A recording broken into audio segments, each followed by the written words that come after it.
Welcome to this video tutorial from the National Union of Students. This tutorial will help you to start to make sense of your university or college's National Student Survey data, looking at breakdowns by students' demographic characteristics. This tutorial is primarily aimed at Students' Union staff, learner voice practitioners and university or college staff who will be manipulating their organisation's NSS results. It's not really aimed at students or student reps unless you're really keen. We do have videos aimed at you back on our website. Analysing your NSS data in the way shown in this tutorial will require you to have a working browser and a valid copy of Microsoft Excel. This tutorial will show you how to perform operations in Windows using Excel 2013. Other versions, and Excel for Mac, may have commands and functions in slightly different places. From experience, we don't recommend trying to do full NSS analysis on a tablet or a smartphone. Try and get hold of a laptop or a desktop PC if at all possible. Having a separate mouse can make things easier, although I'll be using my laptop's touchpad. So let's log into the website, not forgetting to tick the Terms and Conditions box. The section we're after is Static Reports. Click on it on the left. The spreadsheet on the top left is the one we'll look at in this tutorial. This Excel workbook allows you to see your organisation's internal data broken down in a variety of ways. This data is for internal use only and shouldn't be shared beyond the staff and students of your university or college.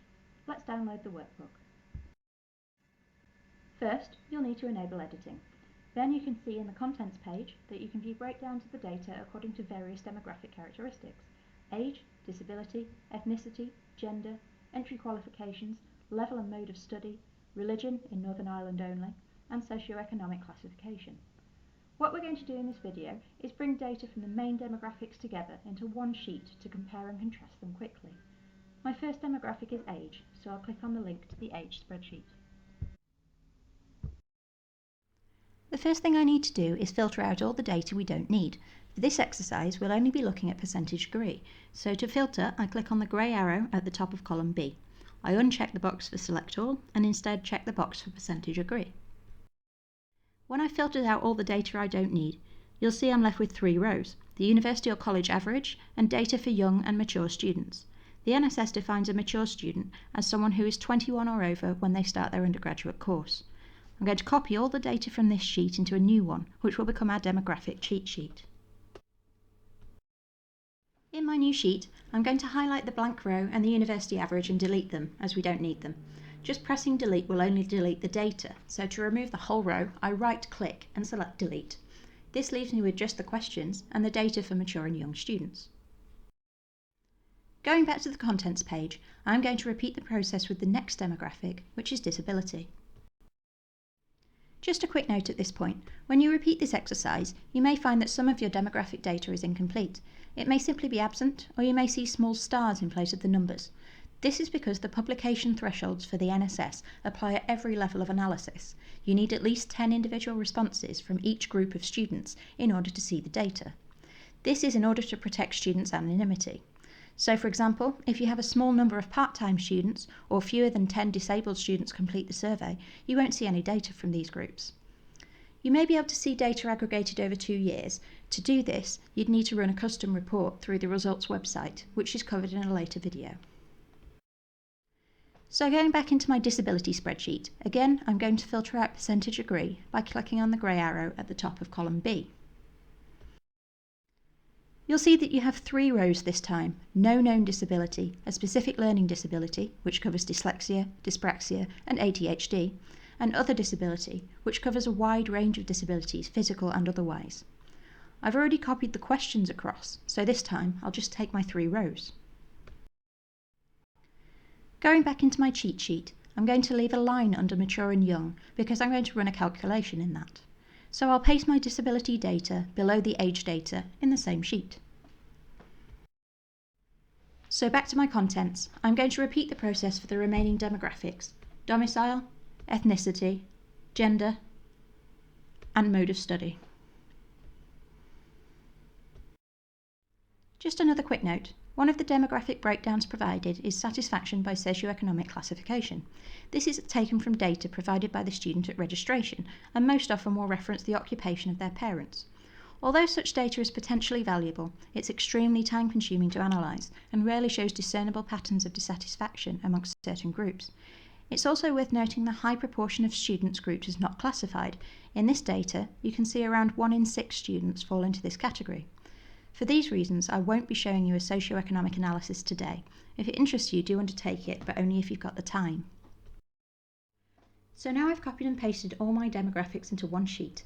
You'll see that where there are more than 2 variables, such as for disability and domicile, I've left 2 lines underneath my data in order to be able to compare each group.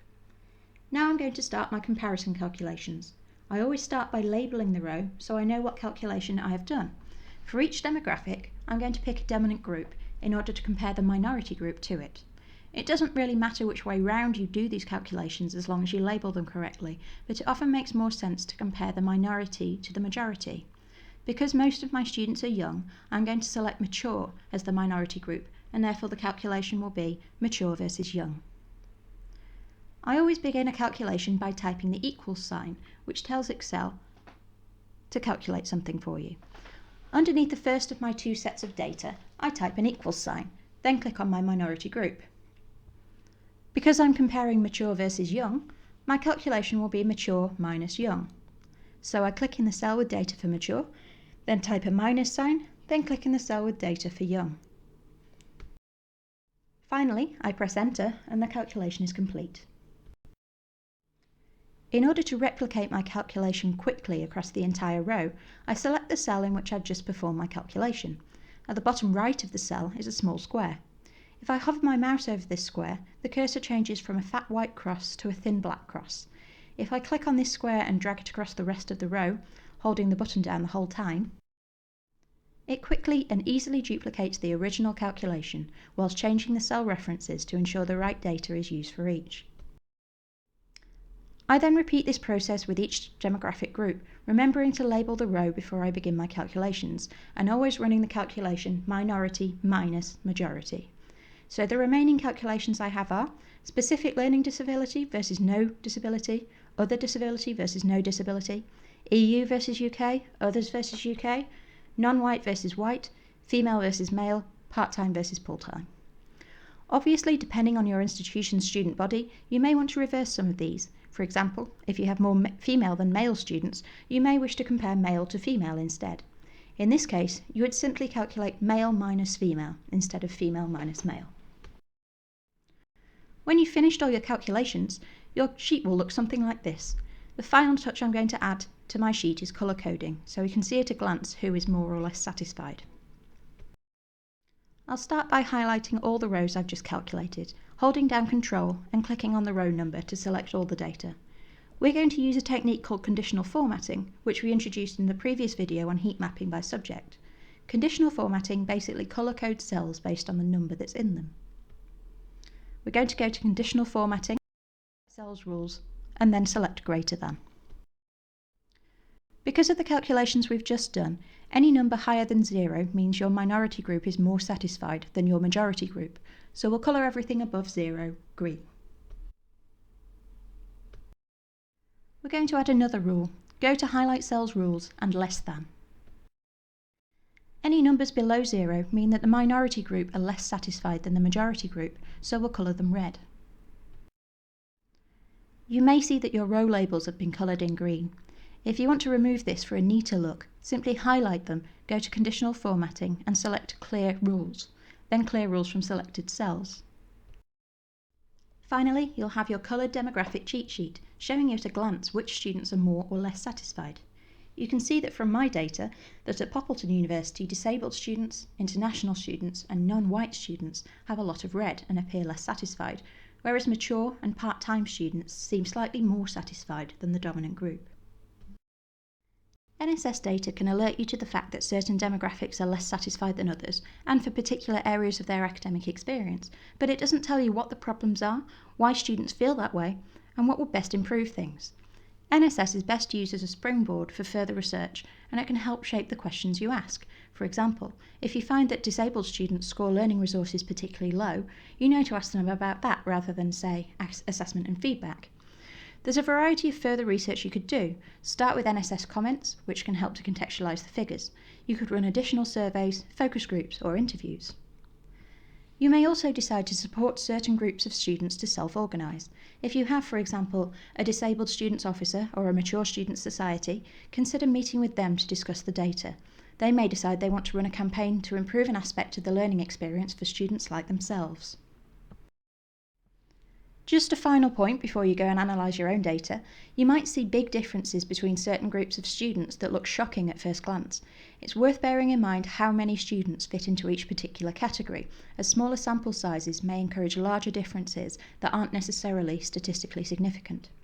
NSS data is best seen as an indicator and a pointer to further research, rather than necessarily a damning indictment of an institution's provision for certain groups of students, although further research may certainly prove this to be the case. It's best to check your population and response rate. Generally, the more students in the sample, the more robust and reliable the data. Thank you for watching. I hope you enjoy making your demographic cheat sheet. If you have any queries, please contact nss@nus.org.uk.